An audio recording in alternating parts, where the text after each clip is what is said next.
যুক্তরাষ্ট্রের দেয়া অস্ত্র দিয়ে রাশিয়ার ভূখণ্ডের গভীরে হামলা চালানোর অনুমতি দিয়েছেন প্রেসিডেন্ট জো বাইডেন প্রশাসন।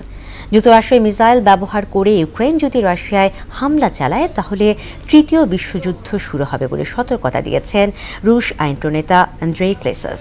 বিস্তারিত জানাচ্ছেন কাজী শাহরিন। আগামী ২০ জানুয়ারি শপথ নেবেন নবনির্বাচিত প্রেসিডেন্ট ডোনাল্ড ট্রাম্প। ইউক্রেনে যুদ্ধ বন্ধের ঘোষণা দেওয়ার পরও যুক্তরাষ্ট্রের দেয়া অস্ত্র দিয়ে রাশিয়ার গভীরে হামলা চালানোর অনুমতি দেয় বাইডেন প্রশাসন। এ কারণে ট্রাম্প প্রেসিডেন্ট নির্বাচিত হওয়ার পর ওয়াশিংটনের নীতিতে বড় ধরনের পরিবর্তন আসতে যাচ্ছে। রাশিয়ায় দূরপাল্লার হামলা চালানোর পরিকল্পনা করছে ইউক্রেন, তবে নিরাপত্তার স্বার্থে হামলা সম্পর্কে বিস্তারিত কিছু জানায়নি তারা। সামরিক স্থাপনায় হামলা চালানোর অনুমতির জন্য কয়েক মাস ধরে অপেক্ষা করছিলেন ইউক্রেনের প্রেসিডেন্ট জেলনস্কি। অন্যদিকে ইউক্রেন সীমান্তের রণক্ষেত্রগুলোতে উত্তর কোরিয়ার সেনা মোতায়েন করেছে রাশিয়া। বিষয়টি নিয়ে ওয়াশিংটন ও কিয়েভ শঙ্কা প্রকাশ করেছে। যদি ইউক্রেন যুক্তরাষ্ট্রের মিসাইল ব্যবহার করে রাশিয়ায় হামলা চালায় তাহলে তৃতীয় বিশ্বযুদ্ধ শুরু হওয়ার আশঙ্কা করছেন আন্তর্জাতিক সম্পর্ক বিশ্লেষকেরা।